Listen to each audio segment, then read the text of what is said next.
Good morning, everyone. I'm Barry Reisman, welcoming you to another edition of the House Whisperer Show on WWDB Talk 860. Stay tuned for expert advice about maintaining your house from the roof to the basement and everything in between. Featuring professional home inspector Jack Milne. And Jack always tells us that every house has a story. And Jack has a special guest. I'll let him tell you who it is. But let's say good morning to Jack. How are you doing today? I'm great, Barry, and here it is, the first week of May. Can't believe it. I love it. I love it. It's time to get the motorcycles out and get them warmed up and just enjoy the day. Any of you golfers, you already know what I'm talking about. So just real quick, with the spring market in full bloom, just like the rest of nature, I thought it would be best to bring to you today Glenn Davis from Benchmark Lending to discuss some new and old proven methods to prepare you, the listener, to be ready for today's real estate market. And if you haven't been in the market for a while, I'm telling you, folks, it moves a lot faster than ever before. And I think just like a good home, the mortgage and getting pre-qualified lays the foundation, and you have to build off it.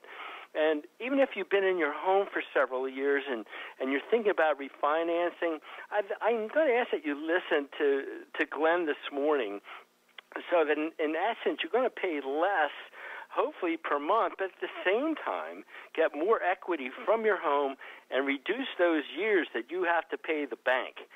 So before we start, I do want to thank my sponsors, because without them I wouldn't be on the air chatting with you this morning. So Burrow Exterminating from Glenolden, Pennsylvania, third-generation wood-destroying insect company, but they also do radon testing. So you should reach out to Rob Bruno at 610-586-5640.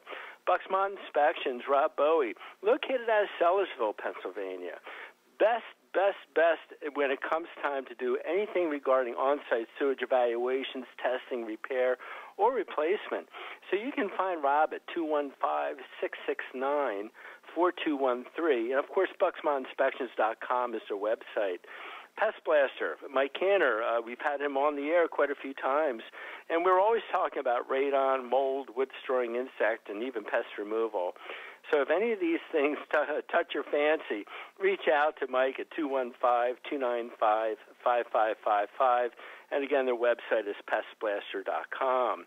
Last week, I was telling you that I just got my shirts from brainfleshgear.com for our motorcycle trip to the northernmost point of Maine. We're going to Eustis in July, and what they came up with is just incredible. So brainfleshgear.com, it's that simple, and their email is contact@brainfleshgear.com. And finally, Tri-County Inspection Company. I've been running Tri-County since 1985. This is going to be our 30th anniversary this year, which means I'm an old man. But you can reach us at 215-295-2030 in Bucks, Montgomery County, 610-346-7880 in the Lehigh Valley, and up where Glenn works in Lambertville, 609-882-5188. And our website is tcinspect.com. So if you're listing, selling, investing, just want to know more about your home, why don't you reach out to us, and we'll help you through the process. So today, again, I've got Glenn Davis from Benchmark Lending, whose office is in Lambertville, by the way. And Glenn, let me ask you this, sir. How can people reach out to you, sir? Sure, Jack. Best way is probably my most direct line is the 609-922-9826. And email is always welcome. That's gdavis@benchmark.us. That's gdavis@benchmark.us. Two best ways to reach me. Glenn, from what I understand, you've been in the mortgage business, 17 years or so? Are you trying to make me feel old today, or is that just... Well, I've been in it 30, so it can't be as old as I am. Fair enough. It is true. I got in the business back in 1998, and we used to call that the good old days. I still think... I think 10 years from now we'll probably be calling today the good old days, so we'll see how that works out. Yeah, I'll tell you, I think both you and I have been through the highs and lows of the real estate market. And you know, one thing I found with the downturn is that what it did is it got rid of a lot of, I hate to call it, but the dead weight. people who thought that they could do home inspections just by reading a book and then, presenting it to a client. And I think it's almost the same thing happened in the mortgage business, didn't it? I was just going to say, it must be, we're kind of similar in that way, in that we had a fair number of people fall off that kind of jumped in when it was like fishing in a barrel, I like to say, back in 2001, 2002, and they came in for a year or two. But this lull that we had in the late 2008, 9, 10, it certainly cleaned out a lot of that. And I think what you see today, or I believe what you see today, is a lot more of professionals actually in our industry because of that, which is a good thing for not only consumers but also for professionals like myself. Yeah, and I agree, too. I mean, I think we lost probably a third of our home inspectors, but really the cream rose to the top, and I think this is the best the profession has ever been. But, Glenn, let me start with this. Can you explain to me the difference between what pre-qualified is and pre-approved? Sure can. In the past, the pre-qualification, a lot of those you can get online. That pre-qualification is nothing more than kind of you running some numbers through a system, and ultimately it kicks out, it tells you can or can't qualify, not necessarily verifying any of your information, but just giving you a good idea of where you stand financially as far as purchase power. The pre-approval is really what realtors are looking for, and sellers are looking for today, and that's actually sitting down with, or whether it's over the phone or face-to-face with a professional, running through the numbers, pulling your credit report, reviewing your tax returns, understanding the assets and where they're coming for the purchase, and that process is actually much simpler than most people think. It's probably a 30 or 40-minute phone conversation. I have a lot of folks who like to deal face-to-face, so I have a lot of folks that come in on weekends, which seems to be a little easier for them. And it really is a process that can be done, again, under 45 minutes, pulling the credit report, again, verifying that the income that you're telling us you actually have. So it's definitely the wiser way to go, and I like the term that you used before, pre-approvals being the foundation of house buying, and it truly is.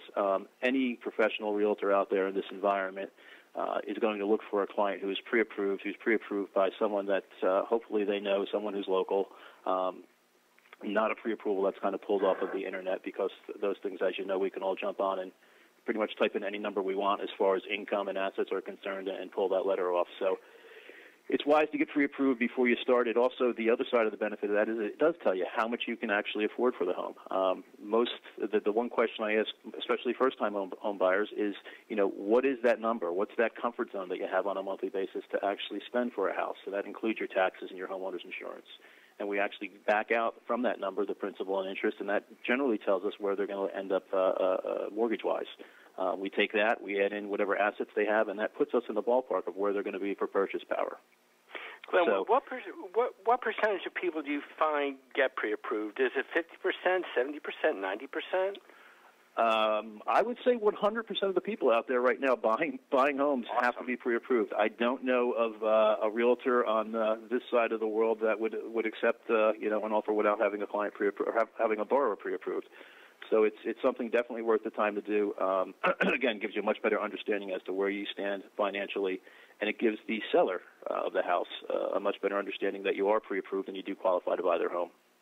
About 2 weeks ago, we actually had to postpone an inspection because they didn't get approved for the mortgage.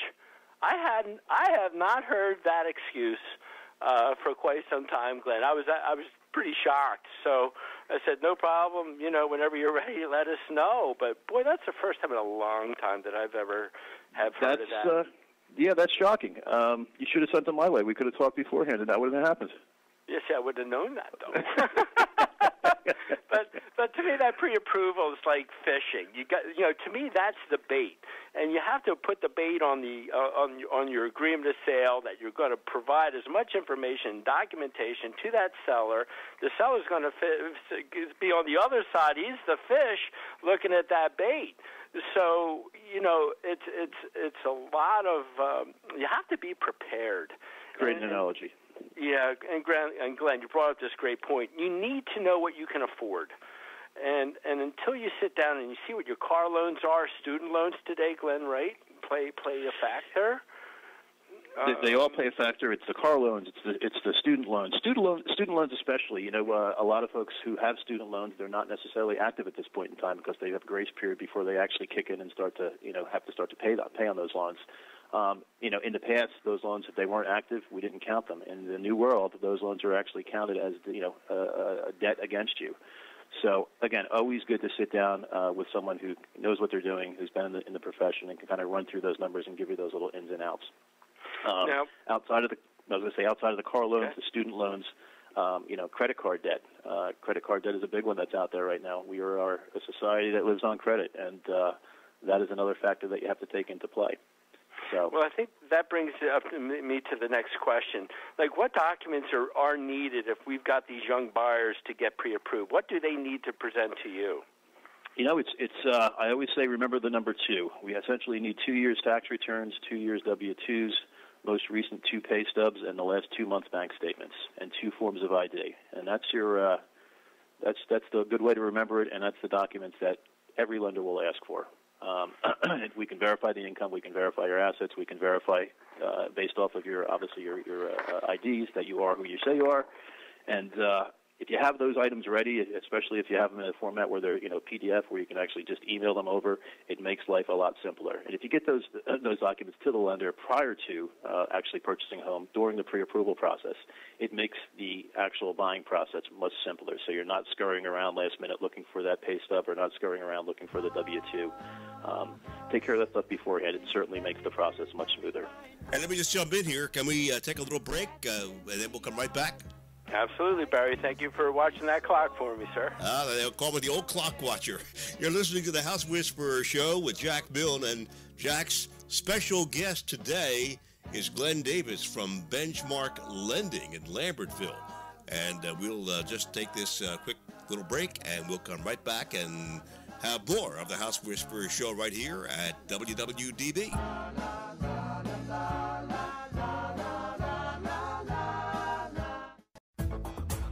Boro Exterminating has been specializing in wood-destroying insect inspection and control for over 40 years, serving Philadelphia and the surrounding counties. All inspectors are state certified and ensure providing their clients with professional inspections and treatments. Boro not only performs conventional termite treatments, but also handles special services like historic buildings and homes with wells, creeks, or ponds. The client is assured that all treatments will be performed safely when you hire Boro to do the work. They also provide radon testing in their service area. Boro's full-time office staff is available to help you schedule an appointment.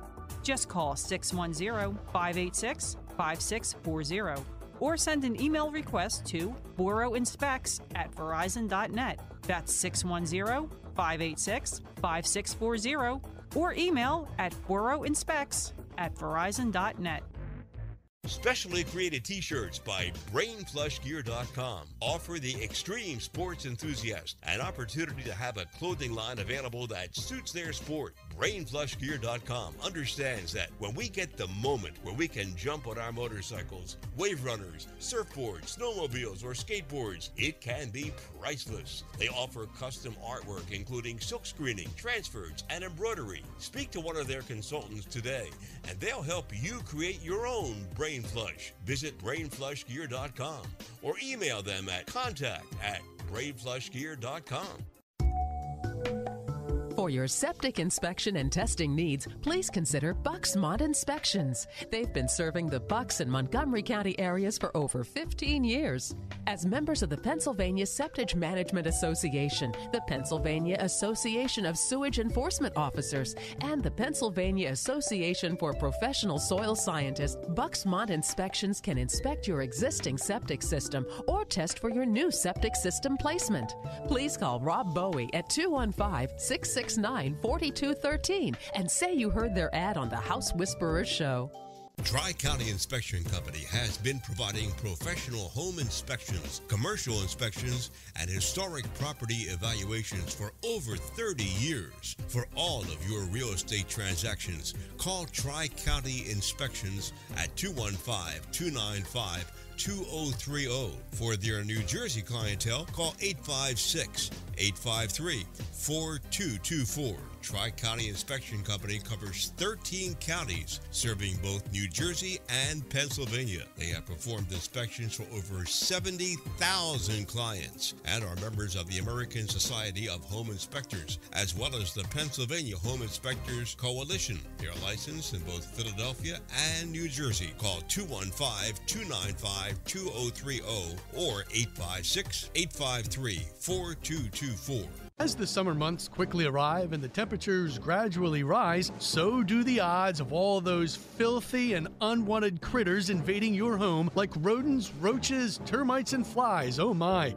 This summer, if you want to feel safe and secure from a possible creeping, crawling disaster, do yourself a favor and call the exterminating experts at Pest Blaster for all your pest control needs, including tests for radon and mold. Please visit pestblaster.com and you'll be sold. 215-295-5555. Our house is a very, very, very fine house. Okay, we are back with Jack and Glenn. Jack Milne, the House Whisperer, and Glenn Davis from Benchmark Lending, Jack's special guest. And let's pick up where we left off, gentlemen. Well, thank you, Barry. And Glenn, for our second segment, once again, how can people reach out to you? Sure. Again, most direct way is my direct line, which is 609-922-9826. And email is always welcome, gdavis@benchmark.us. Two best ways to reach me. All righty. Now, we see these TV commercials, getyourfreecredit.com and all this other stuff. Do you recommend that at all? I mean, is anything really free with these credit rating companies? They aren't. It's funny that you say that, and this is a question that's in a conversation that I have probably daily. Unfortunately, the credit reports that you and I as consumers go out, and whether it's freecreditreport.com or creditkarma.com, those reports are designed for us. They're designed for the consumer. When you get into the lending side of things, the parameters for the credit report that we pull are actually much tighter. So the scores that you and I will see as a consumer from lending, freecreditreport.com, and the scores that I see when I pull a report are always different. Our scores are always a little bit lower, again, because of the parameters that we use are a little tighter. And that holds true for, whether you're buying a car or whether you're, getting a credit card. The parameters that all of us use from a lending standpoint are always going to be tighter, and the scores will always be a little bit off and not as tweaked as the ones that we see, again, as a friendly consumer pulling that credit report online. What's the minimum credit score requirement? Great question. In this environment, we have lenders. A while back, about a year ago, we were kind of stuck at that 640 mark, and they've recently dropped that down to about 620. And that, for where we are in the world, is not a bad place to be. If you got 620 credit or better, you can certainly secure some type of financing. Again, based on income and assets and such. But 620 seems to be the floor at this point. Let me ask you this. This is kind of an off-the-wall question, Glenn, but when did they start having credit ratings? That is an off-the-wall kind of question. I didn't have to do that in 1987, Yeah, I believe it all started back in the early 90s, 91, 92, 93. I don't have the exact date for you, but it's certainly something that's become more popular. And unfortunately, like it or not like it, we do need to have credit scores. Yeah, there are a lot of folks out there, still live by the belief, which is certainly fine, that cash is king, but you still need to have at least 3 lines of credit out there, whether it's a gas card and a couple of credit cards for, Macy's and a Visa, but you always want to put yourself in a position where you have at least 3 active lines of credit on your credit report. I know years ago my father-in-law wanted to buy a house, and he was going to pay cash, and they said, we can't take that anymore. You've got to have a credit score. So my wife got him a Macy's credit card. He never stepped foot into a Macy's before. But it's one of the more popular credit cards, actually. Yeah, absolutely. Yeah, so he bought probably underwear and socks and paid it off, but at least he used it. But he established credit. He established credit in the new world, right? So, how about is 20% down for a home? Is that still like a benchmark requirement? Are you saying benchmark as in a lending benchmark, or benchmark as in my company? Well, benchmark as I like that. I'm joking with you. I got you. There you go. As a parameter. I mean, that as a used parameter. to be. Yes. It's funny. 20% down is obviously the ideal amount that you want, 20% or more. But the reality is, and going back to when we first started chatting here, the good old days back in the late 90s, early 20s, you were still able to put down 3% or 3.5%, depending on whether you want conventional or FHA. We still have those options out there, folks. There's still the ability to put down 3.5% for FHA. Fannie still allows you to put down 3%. VA, you can actually go 100% financing. So all of those options are still available. And with the rates that we have today, again, going back to the good old days, I believe 5 or 10 years from now we'll look back and say, you know what, that was the good old days, because those options are still available and the rates have never been lower. So I mean, again, 20% is. Go ahead, Glenn. I was going to say 20% is ideal, but for that first-time home buyer out there with just starting out, maybe just got out of college, just got married, 3%, 3.5% is a doable way to buy a house. Doable way to buy a home. Now, when it is that low, though, is there a requirement for private mortgage insurance? In some cases, there is. FHA does have what they call their, upfront mortgage insurance as well as their monthly mortgage insurance. On the conventional side, they have what's called just plain old, mortgage insurance. And it's that calculation is all based off of the credit score, the amount that you're actually putting down, and the term of the loan that you're actually taking. So it's not something that I can throw out numbers for you, but it's definitely it's a percentage of. In most cases, it's actually not bad on the conventional side. And with FHA, it's 85% of the actual full loan amount divided by 12. It's a pretty simple factor. So it is out there. It is something that is unfortunately a necessity when buying a house with putting down less than 20%. But then again, it puts you in a position where you can buy a home with 3.5% down or 3% down. Now, I know when we spoke last time, one of my concerns is that I thought that PMI had to be for the term of the loan, but you said that, maybe after a couple of years you could actually refinance and what do you do, pay it off, or you just do away with it? Well, one of the big misnomers out there is that once you have PMI, you're stuck with PMI, and the reality is, whether it's FHA or conventional, either program you can refinance out of at any given time. If I were to buy a home today, FHA, and next year I was in a better position financially, had money to put down on the house, and was able to refinance out of that home, out of that FHA loan to a loan that didn't have PMI, it's certainly a possibility, and that holds true for conventional as well. So it's not on there for life.